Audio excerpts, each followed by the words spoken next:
I pledge allegiance to the flag of the United States of America and to the republic for which it stands, one nation, under God, indivisible, with liberty and justice for all. Juro fidelidad a la bandera de los Estados Unidos de América y a la república que representa una nación bajo Dios indivisible, con libertad y justicia para todos. Good morning, Jaguars. Today is February 6, 2020. Attention, Jags. 2020 yearbooks are still on sale for $60. You can purchase online at the AHA website. Attention, seniors. Do you need to finish paying for your AP exams? Next Monday, the 10th, you will come to the main cafeteria during advisory to finish paying. You must finish paying or the cost will be added to your fines and fees. Questions? See Ms. Morgan in C118. Attention class of 2021 and 2022. Are you interested in traveling as a graduation gift? Mr. Trapedi is currently putting together 2 tours. Summer of 2021 will be Boston, Massachusetts, and New York City and Washington, D.C. Summer of 2022 will be Spain and Portugal. If you are interested in either of these trips, stop by E108 for more information. Hey, Jaguars. Winter Ball will be held on February 8th here at AHA. Tickets are on sale now. Go to holdmyticket.com to purchase your tickets online for just $15. Tickets will only be sold online. If you are bringing a guest from another school, be sure that you stop by the activities office before Friday to get a guest permission form. Your guest must have permission from their administration to attend our dance. I'd like to introduce Omar Mauricio. Come over here, Omar. Hi, my name is Omar Mauricio, and I recently did an interview with Mr. Bennett. Here's that interview. My name is Omar Mauricio, and I'm here with the physics forensic teacher, Mr. Bennett, talking about recycling. Good morning. Good morning.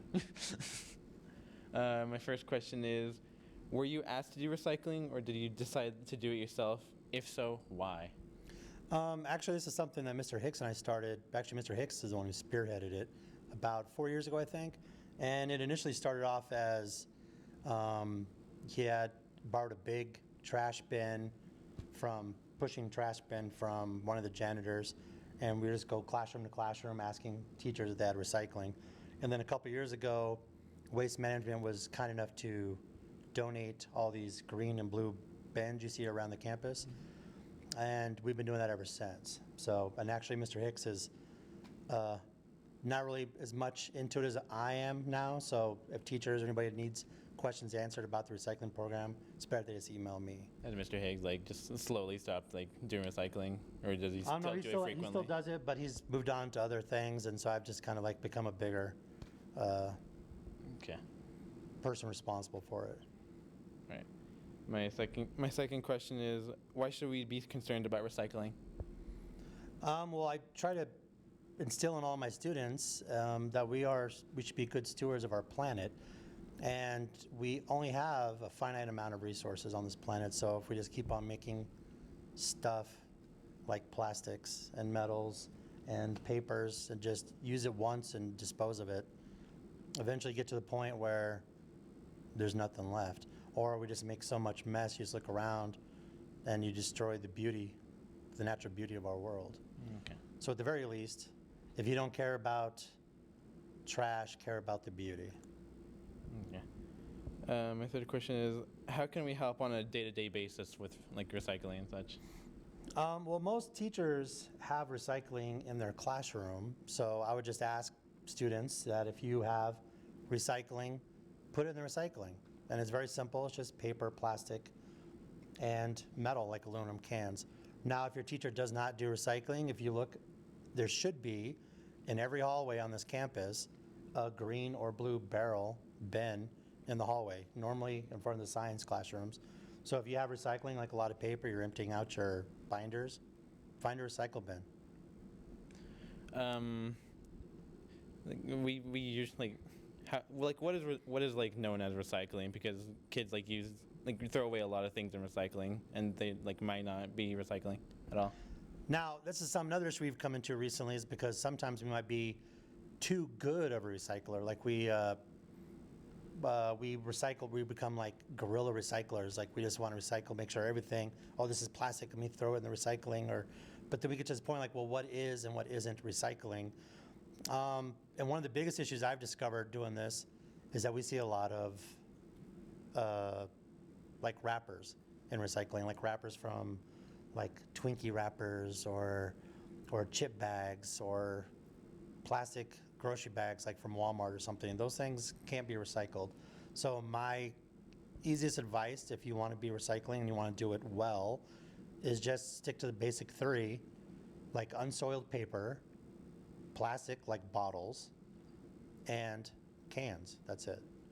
Because everything else becomes a little more complicated. Like people say, well, what about pizza boxes? Because pizza boxes are cardboard, which is paper, but then pizza boxes are oily, and you can't recycle, soiled paper. So over here is an example, if you could pan over there, of what I would consider recycle and non-recycle. So right here are like the three things I was talking about. You got plastic, cans, and unsoiled paper, meaning like unsoiled. Now over here is examples of stuff that should not be recycled. You have wrappers and like soiled paper. Like this should be garbage. Now I know there's plastic in this, but it's also combined with other materials that make it non-recyclable. So just throw this in the trash. Just focus on these three things. And you'd be a great recycler if you did that. And here's also a list of stuff we have passing around the classroom or around the campus that Mr. Hicks was kind enough to provide. So if you're ever in doubt, just throw it out.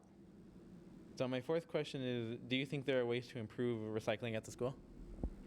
Pretty much like I stated earlier when I showed you the good kind of recycling, bad. Just stick to the three basics: paper, like unsoiled paper; plastic, like bottles. If you want to be really good, you could throw the caps in the trash. Just the bottles can go in recycling, but the caps can go there too. And metal, like aluminum. Now, because we've discovered doing recycling program, we've been doing it the past several years, a lot of trash, like non-recyclable things, get included in to our recycle bins, which we take down to the big dumpster at the back of the school, which gets picked up by a truck, which goes to the recycling facility. And as this stuff's getting sorted out, the trash gets taken out, which means it's another truck of trash that goes to the landfill. So we feel like we're kind of almost not doing our best. I don't want to say that it's not working, but I'd hate to think like the green footprint, the smaller carbon footprint we're trying to produce by doing this recycling program is almost kind of being wiped out if it takes an extra truck to take this trash that we gave them, which should have gone to the dump in the first place. Okay. And my fifth question is, when students recycle, do we do anything wrong? Can we improve? No, it's like the previous question. Yeah, just stick to those three basics. And like I said earlier, like when in doubt, throw it out. So if you have to ask yourself, is this recycle or not? Just throw it in the trash. Throw it in the trash. Like, yeah, so if it's not an aluminum can, it's not a bottle, it's not unsoiled paper, just throw it in the trash. So it's like, say that, when in doubt, throw it out. Have you ever thought about like making like this recycling like a bigger thing than like just like what your class does?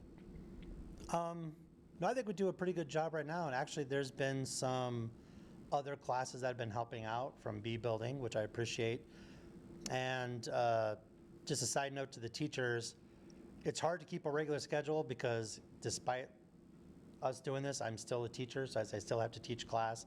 There's still units I have to get through and curriculum I need to fulfill. So I try to do recycling whenever I have like a hole in the class unit. So I can just like an extra 20 to 30 minutes a week, maybe every couple of weeks sometimes. So just be patient with us. And teachers, if you are overfilled with your bins, if you have student aides, let me know and I can teach them how to do this process. And in the future, maybe your student aides can do the recycling. It only takes 2 students. Okay. Well, thank you for your time. Thank you. Have a good day, guys. Mm-hmm. Thank you, Mr. Bennett, for the interview. Voting for royalty at each grade level will run from Tuesday to Friday at votingforschools.com. Just a reminder that per the usual school policy, you are not allowed to wear masks that cover any part of your face. Do you want to send a crush to your crush? Buy a Valentine's Day gram on Exemption Day this Friday from Journalism and Yearbook in the main cafeteria, room H202. Deliveries will be made on Valentine's Day with a note and a treat. Cost is just $2. Seniors, graduation is coming soon. Make sure to purchase your cap and gown from Campus Specialties. Stop by the activities office if you need more information. In sports news, any girls interested in track and field, see Coach Asta in C114. If you are interested in learning how to play tennis, please see Coach Robles in the freshman building, room F129. You do not need prior experience. Just a reminder that announcement requests must be submitted via email 2 school days before you'd like them to be read. Announcements will not be read for longer than 2 consecutive weeks. These have been your morning announcements with Roman Mares. and Robin Maestas. Here at Trisco, where every day is an aha moment. we're past We're we Jaguars, so let's make it a great day and go Jaguars!